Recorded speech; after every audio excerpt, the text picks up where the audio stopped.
Hello, ನಮಸ್ಕಾರ. ಇವತ್ತು ನಾವು ಬಯಸ್ ಬೇಸಿಕ್ ಇಂದ ಕಲ್ತ್ಕೊಳ್ಳೋಣ. ಸ್ಟಾರ್ಟಿಂಗ್ ಕ್ಲಾಸ್ ಇದು, ಫಸ್ಟ್ ಕ್ಲಾಸ್ ಇದು. ನಾನು ಈ ವಿಡಿಯೋನ ಯೂಟ್ಯೂಬಲ್ಲಿ ಅಪ್ಲೋಡ್ ಮಾಡ್ತೀನಿ ನನ್ನ ಚಾನಲಲ್ಲಿ. ಈಗ ನಾವು ಫಸ್ಟು ನೋಡೋಣ ಬಯಸಲ್ಲಿ ಯಾವ್ಯಾವ ರೀಜನ್ ಇರುತ್ತೆ. ನಾರ್ಮಲ್ ಇಂಟೆಲ್ ರೀಜನಲ್ಲಿ ಯಾವ ಥರ ಇರುತ್ತೆ ಬಯಸ್ಸು, ಮತ್ತು AMD ಬಯಸಲ್ಲಿ ನಮಗೆ ಯಾವ ಥರ ನೋಡೋಕೆ ಸಿಗುತ್ತೆ. ಅದನ್ನು ನೋಡೋಕ್ಕೆ ನಮಗೆ UFI ಟೂಲ್ ಬೇಕಾಗುತ್ತೆ. UFI ಟೂಲಲ್ಲಿ ನಾವು ಇಂಟೆಲ್ ಇಮೇಜ್ ಓಪನ್ ಮಾಡಿದ್ರೆ ನಮಗೆ ಸ್ಟಾರ್ಟಿಂಗಲ್ಲಿ ತೋರಿಸುತ್ತೆ ಇಂಟೆಲ್ ಇಮೇಜ್ ಅಂತ. ಇಂಟೆಲ್ ಇಮೇಜಲ್ಲಿ ನಿಮಗೆ ಮೇನ್ ಆಗಿ ಡಿಸ್ಕ್ರಿಪ್ಟರ್ ರೀಜನ್ ಬರುತ್ತೆ, GB ರೀಜನ್ ಬರುತ್ತೆ, ME ರೀಜನ್ ಬರುತ್ತೆ, ಮತ್ತು ಬಯಸ್ ರೀಜನ್ ಬರುತ್ತೆ. ಬಯಸ್ ರೀಜನ್ ಬಂದು ನಿಮಗೆ ಇಂಟೆಲ್ ME ಮತ್ತು ಬಯಸ್ ರೀಜನ್ ಇಂಪಾರ್ಟೆಂಟ್ ಇರುತ್ತೆ. ಮತ್ತು GB ರೀಜನ್ ನಿಮಗೆ ಏನಕ್ಕೆ ಇಂಪಾರ್ಟೆಂಟ್ ಅಂದರೆ, ನಿಮ್ಮದು ಲ್ಯಾಪ್ಟಾಪಲ್ಲಿ ಲ್ಯಾನ್ ವರ್ಕ್ ಆಗಿಲ್ಲ ಅಥವಾ ಲ್ಯಾನ್ ಡಿಟೆಕ್ಟ್ ಆಗ್ತಾಯಿಲ್ಲ, ಮತ್ತು ಆರೆಂಜ್ ಲೈಟ್ ಬ್ಲಿಂಕ್ ಆಗುತ್ತೆ ಲ್ಯಾನಲ್ಲಿ. ಆ ಥರ ಇದ್ದರೆ ನಿಮಗೆ ಮ್ಯಾಕ್ನ ಈ GB ರೀಜನ್ನ ನೀವು ಎಡಿಟ್ ಮಾಡಬೇಕಾಗುತ್ತೆ. ಅದು ಯಾವ ಥರ ಅಂತ ಮುಂದೆ ಬರೋ ಇದರಲ್ಲಿ ನಾನು ತೋರಿಸ್ತೀನಿ. ನೋಡ್ಬೋದು ನೀವು ಮ್ಯಾಕ್ ID ಅಡ್ರೆಸ್ ಇದು FF ಇದೆ. ಇದು ಡಿಸ್ಕ್ರಿಪ್ಟರ್ ರೀಜನ್ನು. ಇದರಲ್ಲಿ ನಿಮಗೆ ಎಕ್ಸ್ಟ್ರಾಕ್ಟ್ ಮಾಡ್ಬೋದು.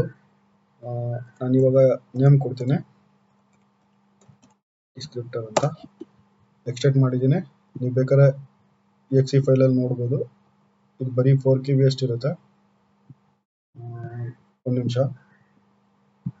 ಎಕ್ಸ್ ಎಡಿಟರಲ್ಲಿ ನೀವು ಹಾಕಿದ್ಮೇಲೆ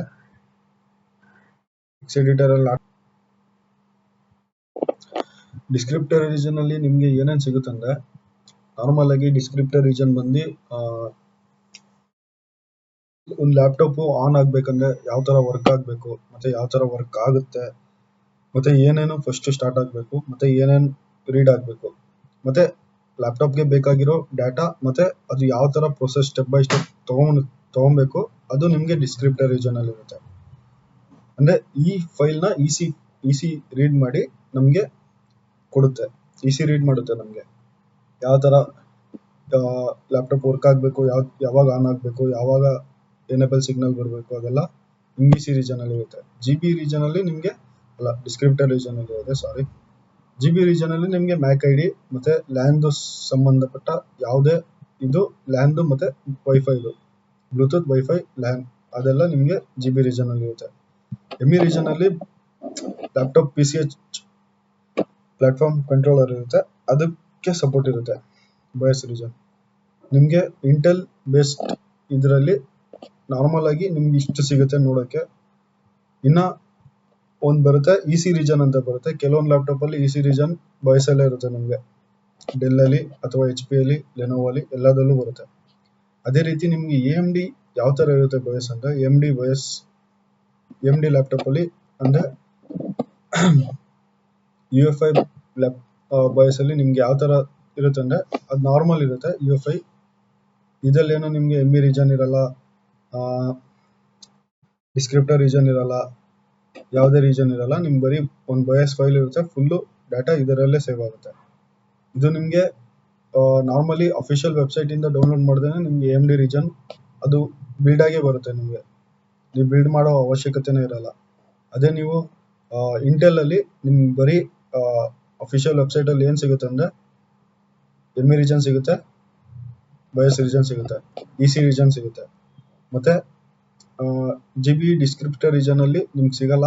ಅದೇ GB ರೀಜನ್ ನೀವು ಕೆಲವೊಂದು ಸತಿ ಡೆಲ್ಲಲ್ಲಿ ಏನಾಗುತ್ತೆ, ನೀವು ME ರೀಜನ್ ಕ್ಲೀನ್ ಮಾಡಿದ ತಕ್ಷಣ ಲ್ಯಾನ್ಸ್ ಸಪೋರ್ಟ್ ಆಗಲ್ಲ. ಮತ್ತು ಇಲ್ಲಾಂದರೆ ಡಿವೈಸ್ ಮ್ಯಾನೇಜರಲ್ಲಿ, ಒಂದು ನಿಮಿಷ ತೋರಿಸ್ತೀನಿ. ಡಿವೈಸ್ ಮ್ಯಾನೇಜರಲ್ಲಿ ನಿಮ್ಗೆ ಏನಾಗುತ್ತೆ, ಇಲ್ಲಿ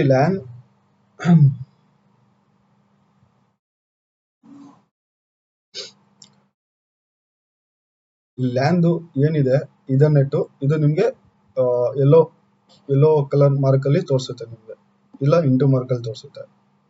ಅದು ಡ್ರೈವರ್ ಸಪೋರ್ಟ್ ಆಗಿರಲ್ಲ. ಅದರಿಂದ ನಿಮಗೆ GB ರೀಜನ್ ಒಂದೊಂದ್ಸತಿ ನೀವು ಬಿಲ್ಡ್ ಮಾಡಬೇಕಾಗುತ್ತೆ. GB ರೀಜನ್ಗೋಸ್ಕರನೇ ನೀವು ಬಯಸ್ ಬಿಲ್ಡ್ ಮಾಡಬೇಕಾಗುತ್ತೆ. ನಾರ್ಮಲಿ ನಾನು ನೋಡಿರೋದು ಜಾಸ್ತಿ ಡೆಲ್ಲಲ್ಲಿ, HP ಅಲ್ಲಿ ಆಗುತ್ತೆ. ಇನ್ನು ಯಾವುದೇ ಲ್ಯಾಪ್ಟಾಪಲ್ಲಿ ನಾನು ಅಷ್ಟಾಗಿ ನೋಡಿಲ್ಲ. ಡೆಲ್ ಅಲ್ಲಿ HP ಅಲ್ಲಿ ಮಾತ್ರ ಇದು ಲ್ಯಾನ್ ಕ್ಲೀನ್ ಮಾಡಿದ್ಮೇಲೆ ಅದು GB ರೀಜನ್ ನಿಮ್ಗೆ FF ಆಗಿ ಬ್ಲಾಂಕ್ ಆಗ್ಬಿಡುತ್ತೆ. ಇದು ಕರಪ್ಟೆಡ್ ಬಯಸ್. ಈ ಬಯಸ್ ಎಲ್ಲಿದೆ ಅಂದ್ರೆ ಇಲ್ಲೇ ಇದೆ ನೋಡಿ. ಇನ್ನ ಬಿಲ್ಡ್ ಮಾಡಿಲ್ಲ, ಬಿಲ್ಡ್ ಮಾಡ್ಬೇಕಿದು. ಸಾರಿ ಇದು ಅನ್ಲಾಕ್ ಆಗಿರೋದು, ಇದೆಲ್ಲ ಬಿಲ್ಡ್ ಆಗಿರೋದು. ಇದು AMD ಬಿಲ್ಡ್ ಆಗಿರೋದು. ಇದು ಬಿಡಿ, ಎಲ್ಲಿದೆ ಅದು, ಇಲ್ಲಿದೆ ನೋಡಿ. ಇನ್ನ ಬಿಲ್ಡ್ ಮಾಡಿಲ್ಲ, ಬಿಲ್ಡ್ ಮಾಡಬೇಕು. ಕರಪ್ಟ್ ಆಗಿದೆ, ಅದು ಬಿಲ್ಡ್ ಮಾಡಬೇಕು. ಇಷ್ಟೇ ನಿಮ್ಗೆ ಬಯಸಲ್ಲಿ ಇಷ್ಟೇ ನಾರ್ಮಲ್ ಆಗಿ ನಿಮ್ಗೆ ಕಾಣಿಸೋದು UFI ಮತ್ತೆ ಇಂಟೆಲ್ ಇಮೇಜು. ಇದ್ರ 2 ಇಮೇಜ್ ಅಲ್ಲೇ ಸಿಗುತ್ತೆ ನಿಮ್ಗೆ. ನಾರ್ಮಲಿ ನಿಮ್ಗೆ AMD ಬಯಸಲ್ಲಿ ಅಫಿಷಿಯಲ್ ವೆಬ್ಸೈಟ್ ಇಂದ ನೀವು ಡೌನ್ಲೋಡ್ ಮಾಡಿದಾಗ HP ಅಥವಾ ಡೆಲ್ ಅಲ್ಲಿ ಇರ್ಬೋದು, ಯಾವುದೇ ಲ್ಯಾಪ್ಟಾಪ್ ಅಲ್ಲಿ ಇರ್ಬೋದು, ನಿಮ್ಗೆ ಆಲ್ಮೋಸ್ಟ್ ಅದು ಬಿಲ್ಡ್ ಆಗೇ ಬರುತ್ತೆ. ನೀವು ಅದನ್ನ ಬಿಲ್ಡ್ ಮಾಡೋದು, ಕ್ರಾಪ್ ಮಾಡೋದು ಏನು ಇರಲ್ಲ. ಅಂದ್ರೆ ಕ್ರಾಪ್ ಅಂದ್ರೆ ಏನಂದ್ರೆ ಎಕ್ಸ್ ಎಡಿಟರ್ ಅಲ್ಲಿ ಹಾಕಿ ನೀವು ಅದನ್ನ ಕರೆಕ್ಟ್ ಸೈಜ್ಗೆ ತಗೊಂಡ್ಬರ್ಬೇಕು ಅಂತ ಏನು ಇಲ್ಲ. ನಿಮ್ಗೆ ನಾರ್ಮಲಿ ನಿಮ್ಗೆ ಬಿಲ್ಡ್ ಆಗೇ ಬರುತ್ತೆ. ಒಂದ್ ನಿಮಿಷ ತೋರಿಸ್ತೀನಿ ಅದ್ಯಾವ್ದು ಫೈಲ್ ಅಂತ. ಇಲ್ಲೇ ಇದೆ ನೋಡಿ. ಇದು ನಾರ್ಮಲಿ ನಾನು ಅಫಿಷಿಯಲ್ ವೆಬ್ಸೈಟ್ ಇಂದ ಡೌನ್ಲೋಡ್ ಮಾಡಿರೋದು. ಈ ನ್ಯೂ ಬಯಸ್ ಏನಿದೆ ಅದು ಡೈರೆಕ್ಟ್ ಅಫಿಷಿಯಲ್ ವೆಬ್ಸೈಟ್ ಇಂದ ಯಾವ ತರ ಇದೆಯೋ ಅದೇ ತರನೇ ಬರುತ್ತೆ ನಮ್ಗೆ. ಇಲ್ಲಿ ನಾನು ಎಕ್ಸ್ಟ್ರಾಕ್ಟ್ ಮಾಡಿದ್ದೀನಿ, ನೀವು ನೋಡ್ಬೋದು. ಇದು ನಿಮ್ಗೆ ಅಫಿಷಿಯಲ್ ವೆಬ್ಸೈಟ್ ಇಂದ ಡೈರೆಕ್ಟ್ ಬರುತ್ತೆ. ಇದು ನಾನು ಯಾವ ತರ, ಇದು ಆಸಸ್ ಲ್ಯಾಪ್ಟಾಪ್ ಅಲ್ಲಿ ನಿಮ್ಗೆ ಕ್ಯಾಪ್ ಅಲ್ಲಿ ಆಸಸ್ ಕ್ಯಾಪ್ ಬರುತ್ತೆ, ಅಂದ್ರೆ ಕ್ಯಾಪ್ಸೂಲ್ ತರ ಬರುತ್ತೆ.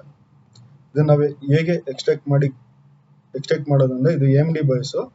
ನಿಮ್ಗೆ ಈ ತರ UFI ಟೂಲ್ ಅಲ್ಲಿ ನೀವು ಇದನ್ನ ಡ್ರಾಪ್ ಮಾಡಿದ್ರೆ ನಿಮ್ಗೆ ಈ ತರ ಬರುತ್ತೆ, AMI ಆಪ್ಟಿಕ್ ಕ್ಯಾಪ್ಸೂಲ್ ಅಂತ. ಇದನ್ನ ಎಕ್ಸ್ಟ್ರಾಕ್ಟ್ ಮಾಡೋಕೆ ಸಿಂಪಲ್ ಮೆಥಡ್, UFI ಇಮೇಜ್ ಇದೆಯಲ್ಲ ಅದ್ರ ಮೇಲೆ ರೈಟ್ ಕ್ಲಿಕ್ ಮಾಡಿ ಎಕ್ಸ್ಟ್ರಾಕ್ಟ್ ಮಾಡಿ.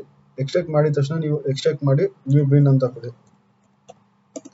ನ್ಯೂ ಬಿನ್ ಅಂತ ಕೊಟ್ರೆ ನಿಮ್ಗೆ ನಾರ್ಮಲಿ ಅದು ಬಯಸ್ ಬಂದಿರುತ್ತೆ ನೋಡಿ. ನ್ಯೂ ಬಿನ್ ಅಂತ ಬಂದ್ರೆ ಇದು ಸೇಮ್ ಸೈಜು ಪ್ರಾಪರ್ಟೀಸ್ ಅಲ್ಲಿ ನೋಡ್ಬೋದು ನೀವು. ಸೇಮ್ ಸೈಜ್ ಅಲ್ಲೇ ನಿಮ್ಗೆ ಓಲ್ಡ್ ಬಿನ್ ಯಾವ ಸೈಜ್ ಇದೆಯೋ ಅದೇ ಸೈಜ್ ಅಲ್ಲಿ ಬರುತ್ತೆ. ಅಂದ್ರೆ ಕ್ಯಾಪ್ಸೂಲ್ ಆಸಸ್ ಅಲ್ಲಿ ನಿಮ್ಗೆ ನಾರ್ಮಲಿ ಸಿಗೋದು ಕ್ಯಾಪ್ಸೂಲ್ ಅಲ್ಲಿ, ಇಲ್ಲಾಂದ್ರೆ ರ್ಯಾರ್ ಫೈಲ್ ಅಲ್ಲಿ ಸಿಗುತ್ತೆ. ಅದನ್ನ ನೀವು ಎಕ್ಸ್ಟ್ರಾಕ್ಟ್ ಮಾಡ್ಬೇಕಾಗುತ್ತೆ. ಸಿಂಪಲ್. ನಿಮ್ಗೆ ಈ ತರ ಪ್ರೊಸೆಸ್ ಅಲ್ಲಿ ನಿಮ್ಗೆ ಯಾವುದೇ ಟೂಲ್ ಅಗತ್ಯ ಇರಲ್ಲ. ಬೇಕಾಗಿರೋದು ನಾರ್ಮಲ್ ಆಗಿ ನಿಮ್ಗೆ UFI ಟೂಲ್ ಬೇಕಾಗುತ್ತೆ, ಎಕ್ಸ್ ಎಡಿಟರ್ ಬೇಕಾಗುತ್ತೆ, ME ಅನಲೈಸರ್ ಬೇಕಾಗುತ್ತೆ, ಮತ್ತೆ ಇನ್ನೊಂದು ಎಕ್ಸ್ ಎಡಿಟರ್ ಬರುತ್ತೆ. ಅದು ಪಾಸ್ವರ್ಡ್ ರಿಮೂವ್ ಮಾಡೋಕೆ ಇದು ಸಿಂಪಲ್ ಆಗುತ್ತೆ, ಈ ಎಕ್ಸ್ ಎಡಿಟರ್. ಇದಿಷ್ಟು ಬೇಕಾಗುತ್ತೆ. ಇದೆಲ್ಲ ನಿಮ್ಗೆ ಫ್ರೀ ಆಗಿ ಸಿಗುತ್ತೆ. ಇದನ್ನು ನಿಮ್ಗೆ ಫ್ರೀ ಆಗಿ ಸಿಗುತ್ತೆ. AMI ಎಕ್ಸ್ಟ್ರಾಕ್ಟರ್ ಇದು ಫ್ರೀ ಆಗಿ ಸಿಗುತ್ತೆ. ಎಲ್ಲ ನಿಮ್ಗೆ ಫ್ರೀ ಆಗೇ ಸಿಗುತ್ತೆ. ಅದೇ ನೀವು ಯಾವುದೇ ಟೂಲ್ಗೋಸ್ಕರ ನೀವು ಟೂಲ್ ಯೂಸ್ ಮಾಡಿ ಬಿಲ್ಡ್ ಮಾಡಿದ್ರೆ ನಿಮ್ಗೆ ನಾಲೆಜ್ಗಿಂತ ನಿಮ್ಗೆ ನಾಲೆಜ್ ಏನು ಸಿಗಲ್ಲ. ಅದೇ ಟೂಲ್ ನಿಮ್ಗೆ ಜಾಸ್ತಿ ಖರ್ಚಾಗುತ್ತೆ. ನಾನು ಕಲ್ತಿದ್ದು ಇದೇ ತರಾನೇ. ನಾರ್ಮಲಿ ನಾನು ಬೇಸಿಕಲಿ ನಾನು ಬಿಲ್ಡ್ ಮಾಡಿ ಬೇರೆಯವ್ರಿಗೆ ಹೆಲ್ಪ್ ಮಾಡ್ತಾ ನಾನು ಬಿಲ್ಡ್ ಮಾಡೋದು ಕಲ್ತಿರೋದು. ಇಲ್ಲಿ ನೋಡ್ಬೋದು ನೀವು ನ್ಯೂ ಬಯಸ್ ಅಂತ ಇದೆ. ಇದು ಸೇಮ್ ಬಯಸೇ. ಇಲ್ಲಿ ನಾನು ಏನು ಎಕ್ಸ್ಟ್ರಾಕ್ಟ್ ಮಾಡಿದ್ದೀನಿ ಕ್ಯಾಪ್ಸೂಲ್ ಫೈಲು, ಅದೇ ತರಾನೇ ಸೇಮ್ ಬಯಸೇ ಬರುತ್ತೆ ನಿಮಗೆ ಅಷ್ಟೇ. ನೀವು ಪ್ರಾಪರ್ಟೀಸ್ ಅಲ್ಲಿ ಬೇಕಾದ್ರೆ ನೋಡ್ಬೋದು. ಇದು ವರ್ಡ್ ಫೈಲ್ ಇದೆ, ಒಂದು ನಿಮಿಷ. ಇದು ವರ್ಡ್ ಫೈಲ್ ಇದೆ. ಪ್ರಾಪರ್ಟೀಸ್ ಅಲ್ಲಿ ನೋಡ್ಬೋದು ನಿಮ್ಗೆ ಸೇಮ್ ಫೈಲ್ 16777216.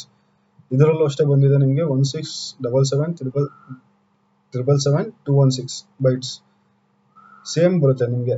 ಆಲ್ಮೋಸ್ಟ್ ಅದು ಬಿಲ್ಡ್ ಆಗಿ ಬಂದ್ಬಿಡುತ್ತೆ ನಿಮ್ಗೆ. ಅದು ನಿಮ್ಗೆ ಎಕ್ಸ್ಟ್ರಾಕ್ಟ್ ಮಾಡೋ ರೀತಿ ಗೊತ್ತಿರ್ಬೇಕಷ್ಟೇ. ಇದನ್ನ ಹೇಗ್ ಬಿಲ್ಡ್ ಮಾಡೋದೆಲ್ಲ ಇದು ಬಿಲ್ಡ್ ಆಗೇ ಬರುತ್ತೆ ನಿಮ್ಗೆ. DMI ಯಾವ ರೀತಿ ಆಡ್ ಮಾಡೋದು ಅದೆಲ್ಲ ನಿಮ್ಗೆ ನೆಕ್ಸ್ಟ್ ಕ್ಲಾಸಲ್ಲಿ ಹೇಳ್ಕೊಡ್ತೀನಿ. AMD ಬಾಯ್ಸ್ಗೆ DMI ಯಾವ ತರ ಆಡ್ ಮಾಡೋದು ಅದೆಲ್ಲ ನಿಮ್ಗೆ ನೆಕ್ಸ್ಟ್ ಕ್ಲಾಸಲ್ಲಿ ಹೇಳ್ಕೊಡ್ತೀನಿ. ಓಕೆ, ಧನ್ಯವಾದಗಳು.